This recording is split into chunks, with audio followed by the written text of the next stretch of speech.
You have to cut that bird's mouth so that it planes out with the rest of the rafters on the top.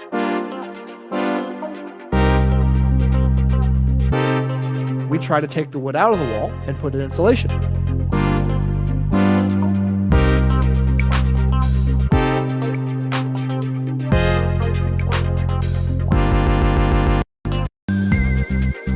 That changes depending on how you apply the stress in relation to the grain direction.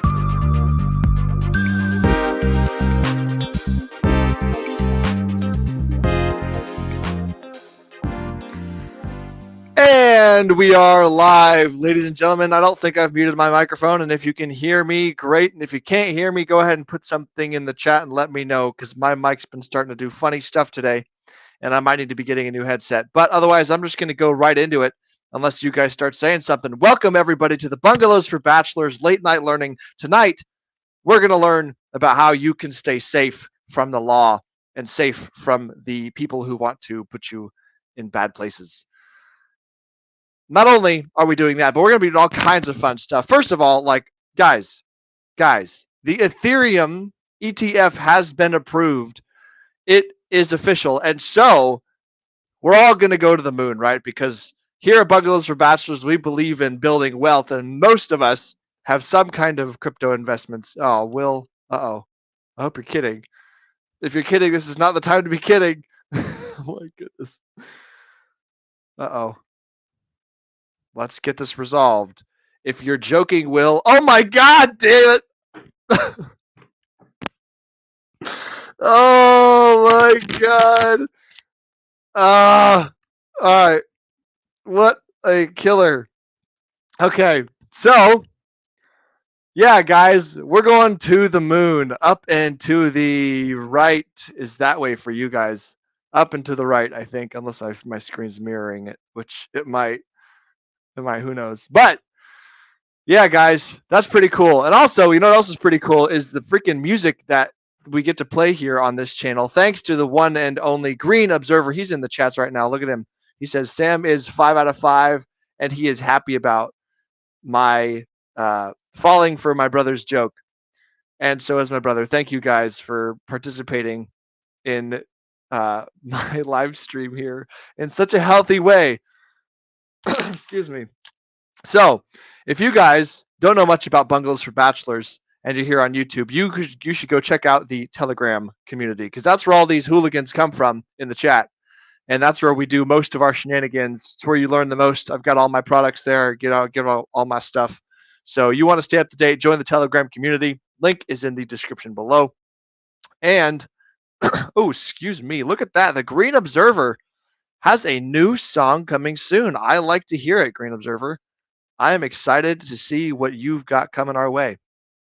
So looking forward to that. Let's do a quick little chat shout out here. So we got, let's see, go all the way up to the beginning here. We got Will Stevenson. He's got hashtag sovereignty. There he goes. Okay, so we're going to enter him in the giveaway. For those who have not been made aware of this giveaway, I've got a $400 giveaway where I am handing out a gift card to like a Home Depot, Lowe's, McCoy's, Menards, you name it. If there's a hardware store near you that you want this thing to, if you win, then $400 goes your way. There are 3 ways to enter it. The first way is go to my Instagram, and there's a post with the $400 giveaway. You got to like, follow, save it, tag, put it to your story and tag me, and then like tag 3 friends in the bottom. That will get you 1 entry. If you want 2 entries, which is more than 1 entry, then you should join the Telegram community. Again, we got the home for all these hooligans here in the chat. My favorite hooligans. And if you want 3 entries, which is more than 2 entries and more than 1 entry, then you should join us for these live streams, because this is where we're going to spin that blade and select a winner to get you guys a ticket to enter into the big $400 thing that I'm going to pull, I think, June 14th. And so if you've got a Father's Day gift in mind, or you don't have a Father's Day gift in mind, then that's where you can get it, because $400 is a great Father's Day gift that any father would love to go buy a tool with. Nowadays, you can probably buy like maybe some 8-penny nails with $400. So yeah, that sounds like a good plan. You should do that. So you could do that by typing the word of the day, which can be found in my Telegram, excuse me, Telegram community. And it looks like we've already got Will. Okay, so he did it. Hashtag sovereignty. We've got Green Observer. He did it. Early Gang. Hashtag sovereignty. That's right, Green Observer. And then he's hitting us with these deep thoughts. Sophisticated strategists strive to strengthen sacred sovereignty. Man, I'm going to read that again. Sophisticated strategists strive to strengthen sacred sovereignty. I don't. Let me know which way you guys like that better. I was going to try it both ways because there's just sort of so many S's in there. So very good. We got Jenna Nelson in the chat as well. Hashtag sovereignty. Jenna is also entered now onto the blade. So let's just keep on going through it here. Will thinks he's going to win. He says he's going to win, and he's going to do it fairly. He's not going to log on with a bunch of additional accounts, and we're going to all be in this together, guys. And then, of course, Green Observer, thank you, sir. You are gaining here by bringing the winning by gaining knowledge. Words are hard. We do it live, guys. So let's see what else. We'll blow it through here real quick. Okay, you guys made fun of me. And then we got Connie. Hey, Connie. How's it going? Heidi ho, sailors. That is right. Connie, if you want to join the $400 giveaway, then I have described it, and you should type hashtag sovereignty in the chat, and I'll put you on the blade, and we'll get you an entry. And you can also enter other tickets by doing the other things that I just described. But if you want 3 today, then that's how you can do it. And we'll hook you up with a cookbook. Excellent. Perfect. Yes, the Brothers 2 of Them cookbook. It is the best cookbook out there. We actually got Green Observer, who has cooked some real meals out of our cookbook. And, I think he has good things to say about them. So, yeah, man, like I'm actively cooking these pretty much every day at this point because of my current cooking kitchen setup. That's what we're doing. Okay, Will wants to know if I can say which wristwatches are Swiss wristwatches. I think I can. And so I got lucky on that one. I almost tripped up, but I did succeed. Cool, we got 100% fair win today. That is correct. Good to see you, Connie. Good to see you in the chat. All right. Thank you guys for spending your valuable time here. I'm hoping to give you guys some useful information that you can use to stay out of jail and prepare yourselves for any future construction projects if you happen to be doing that. So without further ado, let's get right into it, guys. So what is a permit and what is an inspection? Okay, they're going to go together. When you do a construction project, if somebody is going to be overseeing it and you had to get a permit from them, you probably also need to get an inspection from them. The basic idea is you say, hey, this is what I'm going to do. And they say, hey, that's cool. You can do that. You're allowed to do that. And it's like, okay, cool. I'm going to give you a bunch of money now. And they're like, okay, cool. We like the bunch of money part. So you can go do your thing now. And so we're going to go build the thing and we're going to have our, good time building the thing. And then when we're done building the thing, we're going to come over and say, hey, we're done building the thing. Can you please check it out and make sure we did it okay? And he's going to say, okay. And he's going to go over there and he's going to check it out. And he's going to say, yep, you did it okay. Or he's going to say, nope, you did it okay. Fix this, this, and this. And then, you'll be okay. And then great, you get your permit, everything's done, you get your inspection, you pass, you're good to go. Eventually you can get certificates of occupancy and stuff from the city that basically gives you like legal rights to live in the thing that you've made for yourself, right? So that's the idea of the permits and the inspections.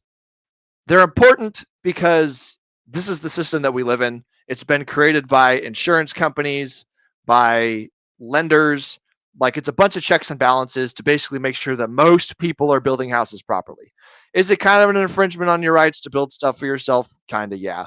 But in general, like it ends up being potentially probably some kind of a good idea for most people. Though I would argue, and I did argue on a different stream, that when you scale it, it doesn't really work that well anyway, because people with big money can buy out inspectors and stuff like that. So what happens if you don't follow the rules of the city you're living in or wherever for building these things and getting these permits? Well, if you don't follow the rules, then some bad stuff can happen to you. If nobody finds out and then you didn't follow the rules, then basically like everything's pretty much fine. And the worst thing that's going to happen is like when you go to like sell, let's say you built like an addition to your house or something. When you go to sell the house, usually one of the pieces of a seller's disclosure form asks if you have done any non-permitted work or if you've done any work that required a permit that you did not get a permit for. Because you can still do work if it doesn't require the permit if the city just like, yeah, you can do that. We don't need a permit for that. Go do your siding or whatever. Then it's like, yeah, it just doesn't matter. No one's affected. But if you did something under the table, and then like basically you're either going to decide at that moment when you're selling your house if you're going to lie on your owner's disclosure form, which can get you even more trouble, or if you're going to tell the truth and now it looks bad to the buyer that like, oh, well, you've done this like questionable work, and then they can basically go and request that you get it permitted if you want to like make a deal with them. And they're like, well, if you prove that it was like okay work, and like that can be a nightmare because if you've put sheetrock over and covered up the walls, then the plumbing and the electricals and all the stuff's buried behind there and you can't see it. So like who knows? You're gonna rip it out and it's just like it could be a huge fiasco. So if you just want to play it safe and you're gonna like move stuff and be a sort of responsible citizen, just do it the right way. Yes, it's gonna cost you more money. That's the cost of doing business. That's the cost of living in the country that we have. Pick the location you want to live based on some of these rules, okay? That's something most people don't think about if you're going to be building stuff, all right? So that's what happens if you don't follow the rules. Now, what are the rules? So generally, you should know if you're going to build something on a piece of property, you aren't actually allowed to build on a portion of the property. You don't get the whole piece. There is a border around the outside that is usually called like a setback area, right? And it's usually referred to if most lots are rectangles, unless you're buying oddly shaped things, in which case they deal with it in different ways. But most lots are rectangles, and so you're going to have setbacks from the front, the back, and the sides, and those are all going to be different numbers or the same number or whatever, but they're all going to be specified by the jurisdictions that govern that piece of property. They can say, hey, 20-foot setback from the front, 5-foot setback from the sides. That means you can't build something in that.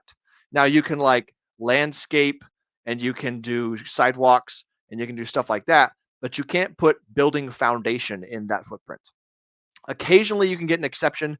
I had a person I helped out in San Antonio who basically they had gotten their whole house designed, and then at the end they figured out that, oh, it was actually like 2 inches too wide and it was in the setback lines. And so she had to basically pay a bunch of extra money to the city of San Antonio and wait like an extra year for them to give her an approval to actually be allowed to build this thing inside the setback lines. And so she got it done. It was taken care of. She didn't have to redesign the house, but that can happen. So those are like the setbacks. There's also easements, and like typically those things are going to be inside setbacks, and you're generally not going to have to worry about that. But sometimes if you're on like larger lot developments, like half-acre, acre lots, like nicer homes, bigger places like that, like depending on what the landscape is like, you might actually be dealing with utility easements or drainage easements. And what the easements are is it's a dedication of access to your property. So if you've got a like drainage easement, well, in this case, drainage doesn't make a lot of sense. A drainage easement on the back of your property because there's like a river back there. Drainage is implying water drainage, water runoff. Okay, so those exist generally speaking because they don't want people building stuff inside the area where it can get damaged by rivers and stuff. Like they say, hey, drainage easement, don't build back here. So be very aware when you buy or look at a piece of property. Look at the survey, and the survey is generally going to say all those things. And you might buy like 5 acres, but you might only be able to build something on like half acre of it if you've got like this huge floodplain or this huge thing or whatever on it, right? So you got to pay attention to those things. But yeah, that's what you got to deal with. There's a buildable area within which you're allowed to build things. You got to know what that is. The other thing that's going to potentially hold you back, if you're in any kind of urban area, is what's called impervious cover. So if I'm in a city and there's a whole bunch of city stuff going around, and I've already got a house, and I've already got a shed in the back, and I've already got a bunch of sidewalk, and I've got a big driveway, there's not much grass or pervious cover left over on my property. Pervious cover meaning when it rains, the water will absorb into the ground. The problem with covering everything up in impervious materials is that the water can't absorb in the ground, and so it has to build up and run off and go into the streets. And if everybody did that, then guess how much extra water they'd bring in the streets, and like our systems aren't designed for that. So we got to be careful with that. There are sometimes limits on how much percentage of your property you're allowed to cover up. So it's typically something like 60 or 70%. So like it's a decent portion. And most residential lots, unless you're covering the whole thing with concrete or something, you're probably not going to have a problem with that. But you got to watch out. That is another way it can be. You can be limited. So where are you going to check for getting permission for these things? So the first thing is we're going to start small. If you buy a regular lot inside any kind of subdivision that's been built out by like basically a bunch of builders, and like this whole like tract was built and set as one big like development community thing, you probably have a homeowners association, or you have deed restrictions in the documents that you signed when you bought the house. It's good to read the things you sign, because as an example, I'm going to read you guys real quick two little blurbs from the deed restrictions on a piece of property that I bought out in Trinity, Texas, for the purposes of like potentially building something on. Didn't know what I was going to do with it at the time, but went ahead and got it. But there's actually deed restrictions in there that specify what I'm allowed to do. So some legalese. Come on, folks.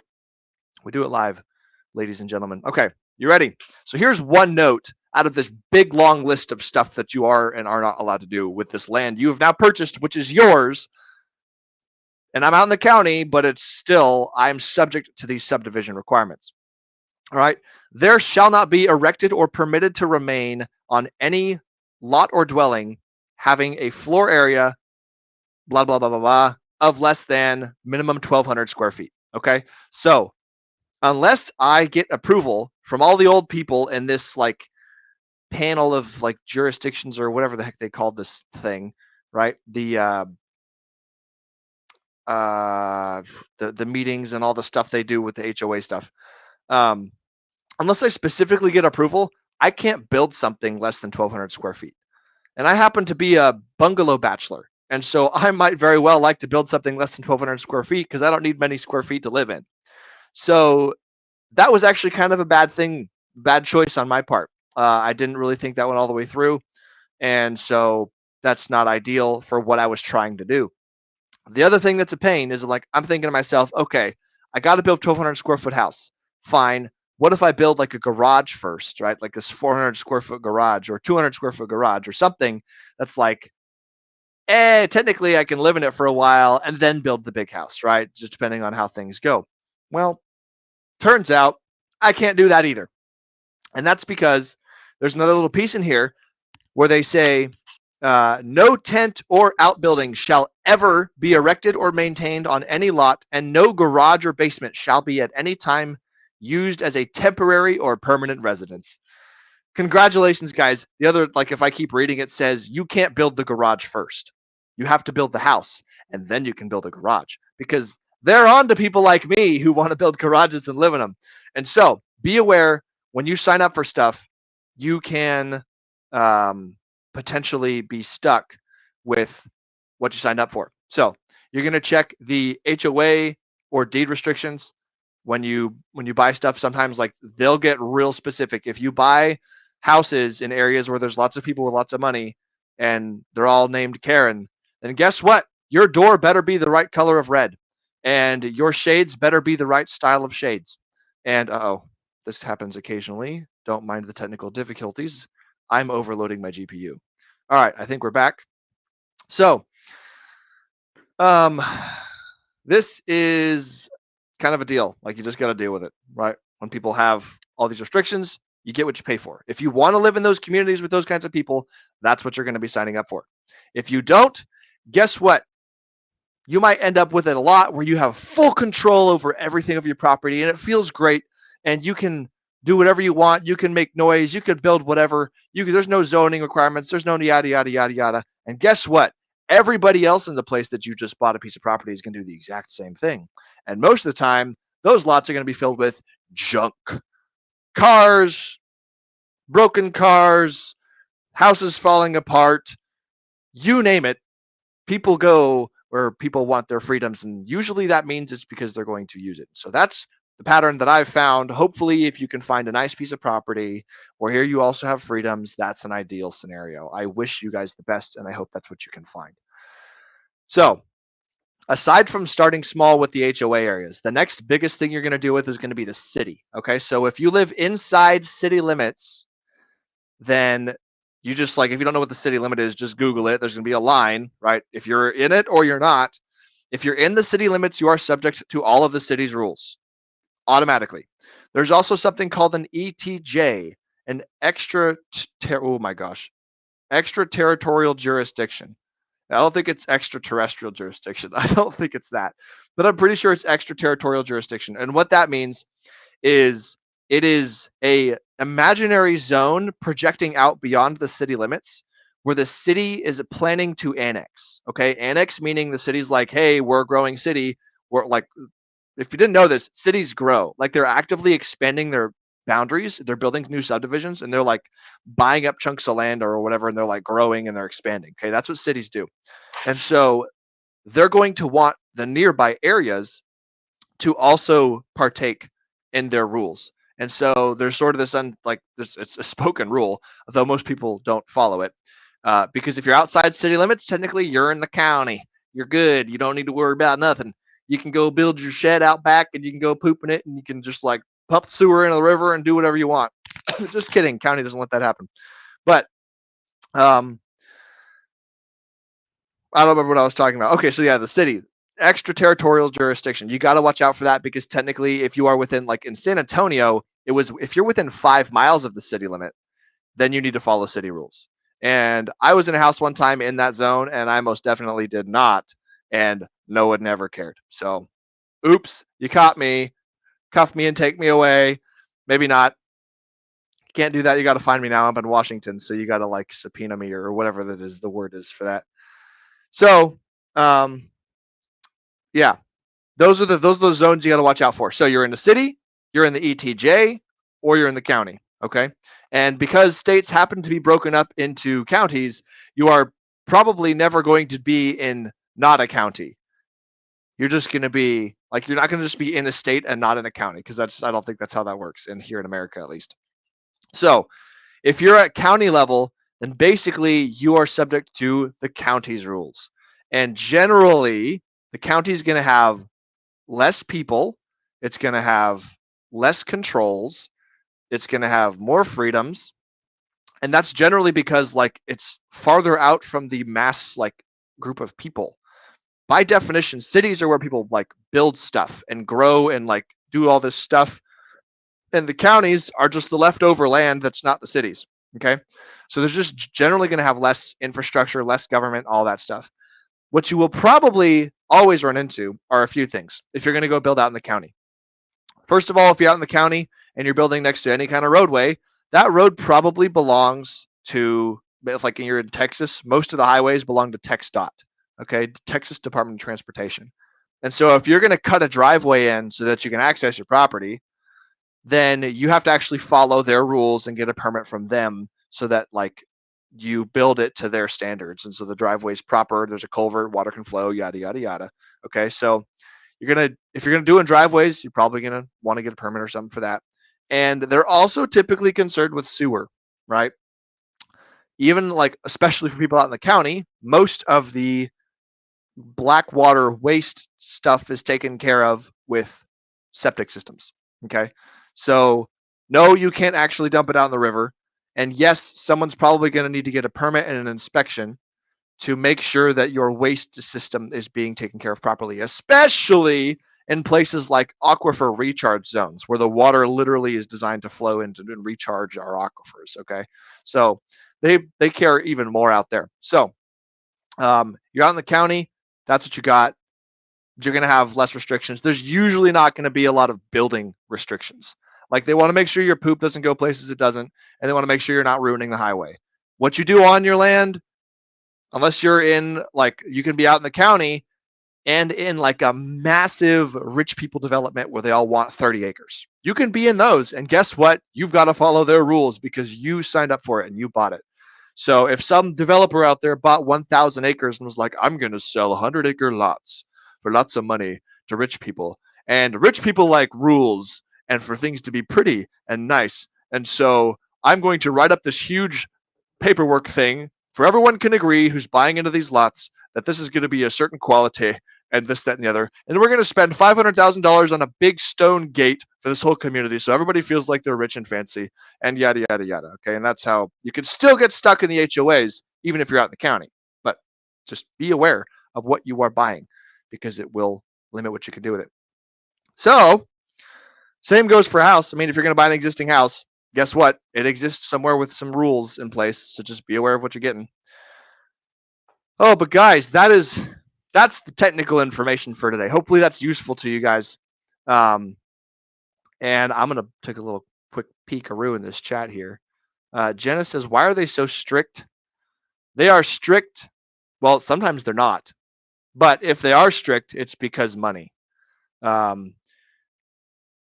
The fees and building and development that like happens as part of a city grows, those things are funding the government. And governments don't like to shrink. They like to grow. And so when they find out, oh, hold on, we're a city and we're starting to get a little bigger. I would like, I'm a government official, whatever, doing something. I would like a raise. But that money's got to come from somewhere. And so, like, oh, well, what if we had a fence permit fee? Yeah, so that when people want to go build a fence, like a little 6-foot fence in their yard, we want to make sure no one gets hurt. Okay, public safety, health, and welfare, and all that stuff. No one's going to get hurt with their fences. Got to make sure that doesn't happen. But to make sure, we're going to charge a $50 permit fee, so people can check the box says I'm getting a fence, and they can pay us that permit fee, and then no one's going to go out there and inspect it, because who needs to inspect a fence? I mean, come on, guys. So yeah, that's why that happens. So, oh, we got Centurion.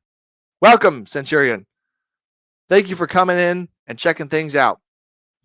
Awesome. You have typed #sovereignty, and so you, my friend, oops, no, I'm not typing sovereignty. I'm typing Centurion. 54X, I think, is the handle. Centurion 54X. I think I spelled it correctly. Look at that. Okay, let's see. What else have I missed in here? The government comes and gets you. That's right. That's what they try to do. And then they want your freedoms. Yes. They want your money. Also, as a general rule, the more people occupy a space, the less freedoms you have. That's pretty true.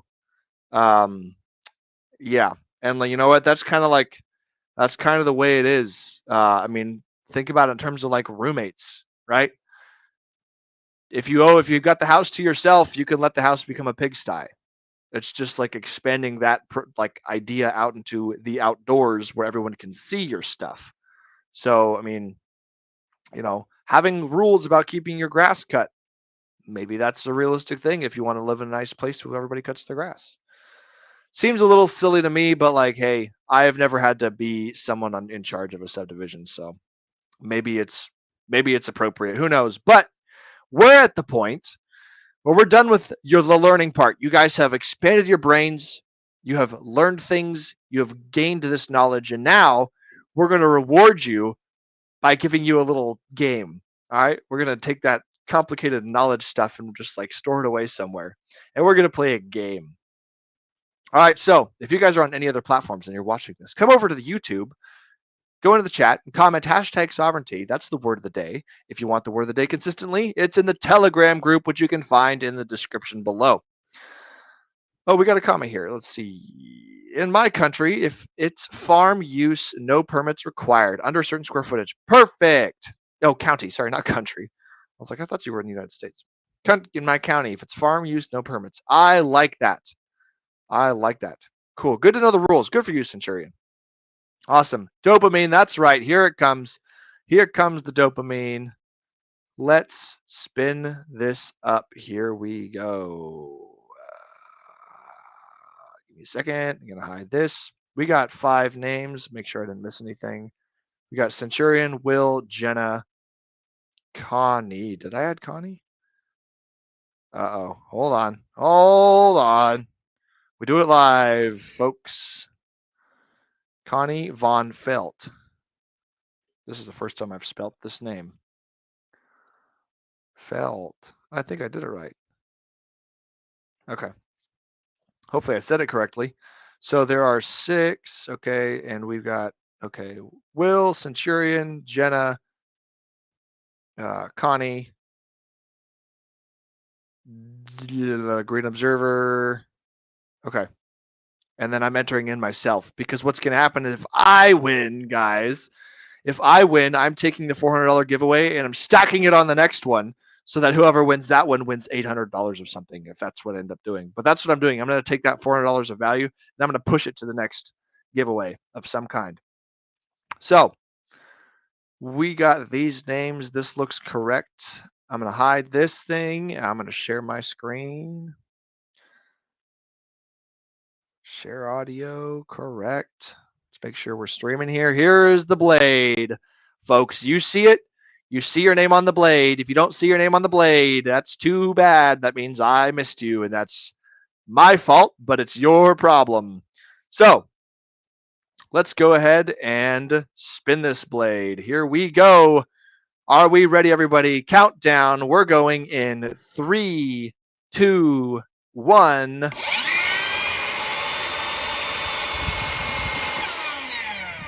All right, the blade is off. Slowing down. Who's it going to be? Oh, is it going to be Green Observer? It's going to be so close. Oh, man, it's right in the middle. I think it's going to be Connie.